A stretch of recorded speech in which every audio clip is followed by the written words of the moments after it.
Even the most seasoned detectives, men and women who'd stared evil in the face, froze that day. Some wept.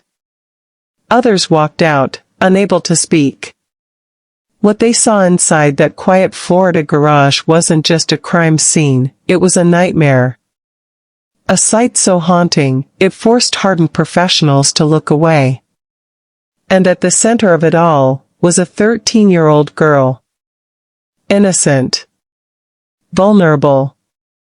And betrayed in the worst way imaginable. Sebring, Florida.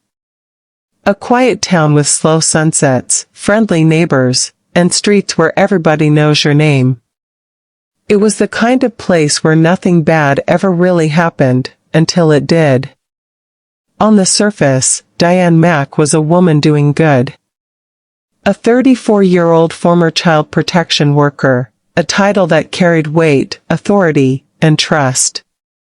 She was raising 5 children, some biological, some adopted, including 13-year-old Selena, a quiet girl with soft eyes and a shy smile. Diane's house looked ordinary from the outside. A tan home tucked neatly behind trimmed bushes and a swing set out back.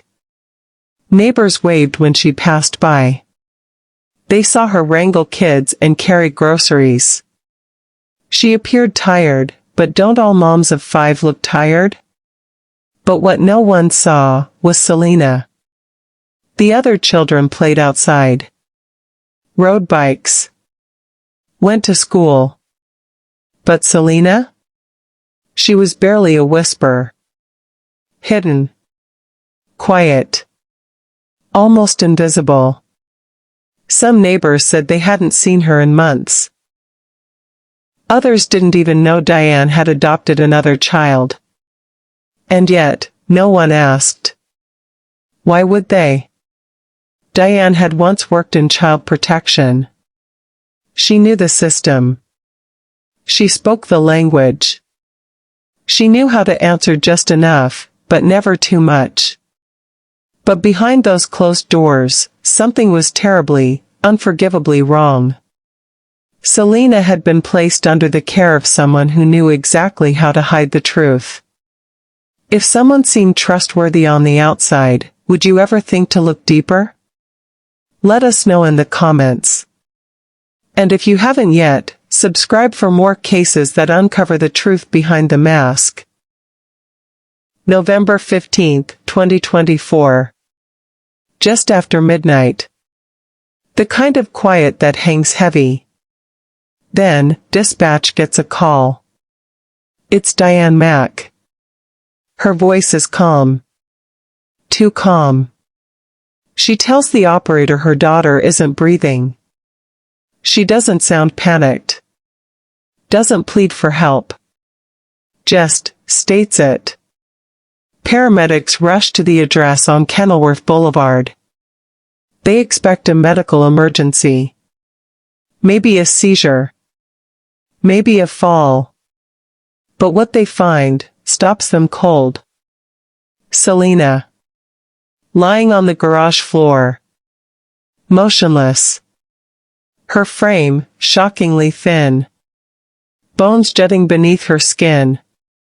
She's wearing nothing but a diaper. Her small body is riddled with wounds, open sores, bruises in different stages of healing. Her lips are cracked. Her hands, clenched. Like she'd been holding on, until she couldn't. The garage is freezing. The floor like ice. And there's a smell. Chlorine. Bleach. Cleanliness that screams of panic, not hygiene. Diane watches from the doorway. Not a tear in sight. She offers a story that doesn't fit the scene. Says Selena had been sick. That she had accidents. That she was difficult. But paramedics, they know what they're seeing. This wasn't illness. This was suffering. And Selena, only 13, had been living like this, dying like this, in a place no child should have ever been. Do you think someone who works in child protection should be trusted more, or watched more closely? Tell us what you think in the comments. And don't forget to subscribe if you haven't already. This story is far from over. Detectives begin their search of the house. It doesn't take long before discomfort turns into horror. The garage where Selena was found wasn't just a storage space, it was her prison. There's a camera mounted in the corner. Wires running along the ceiling. Surveillance footage shows Selena, frail, silent, pacing in circles, sometimes crawling. Always alone. She wasn't allowed in the house. She slept on the cold floor. She used a bucket in the corner. No bed. No blankets. No dignity. They find food in the kitchen, but none where she was kept. They find notebooks.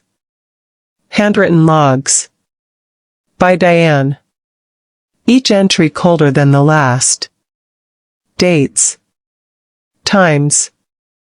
Infractions. Punishments. Refused to eat. Cried again, took away blanket. Lied, no water tonight. Pages of discipline disguised as parenting. The cruelty was methodical.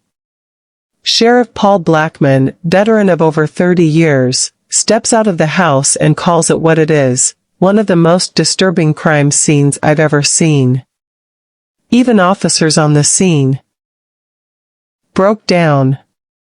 Because this wasn't just abuse. It was systematic torment. Done by someone who once vowed to protect children. Selena wasn't invisible to the world, she was made invisible by the very person who was supposed to keep her safe. How many more children are hidden in plain sight, suffering in silence? Let us know your thoughts below. And if this story moved you, subscribe. Because the truth needs to be seen, and their voices need to be heard. This wasn't just a mother who failed her child. Diane Mack was trained to protect children. She worked for the Department of Children and Families. She served as a guardian ad litem, an advocate for kids caught in the very system that placed Selena in her care. She knew the rules. She knew the loopholes. She knew what signs would raise red flags, and how to hide them. There were no school records for Selena. No doctor visits.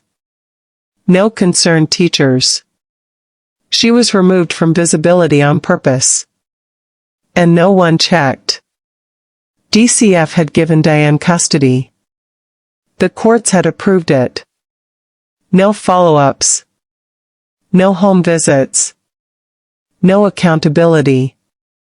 Selena was swallowed by silence, not because no one cared, but because the system trusted the wrong person. And this isn't an isolated failure. How many others slip through the cracks? How many children live in garages, in closets, behind closed doors, hidden in plain sight? Diane's background should have triggered stricter oversight. Instead, it became her shield. A weapon. And that's what makes this story unbearable. Not just the cruelty, but the fact that it was preventable. Selena didn't have to die. She was sentenced, by a broken system. What's the point of a child protection system if it protects the wrong people? If this story made you feel anything, anger, sadness, frustration, subscribe and speak out in the comments. Selena's story must never repeat itself. November 2024. Diane Mack is placed in handcuffs. The woman entrusted to protect a child, now charged with first-degree murder, aggravated child abuse, and multiple other felonies. There is no bail. No defense that can undo the horror. The courtroom is heavy with silence, broken only by the voice of Selena's biological mother. Her words tremble with grief, but her message is clear. She was taken from me once. But now, I'll speak for her. Outside the courthouse, people gather. Not in protest, but in mourning. In Sebring, candles flicker on porches. Photos of Selena, what few exist, are surrounded by flowers and handwritten prayers.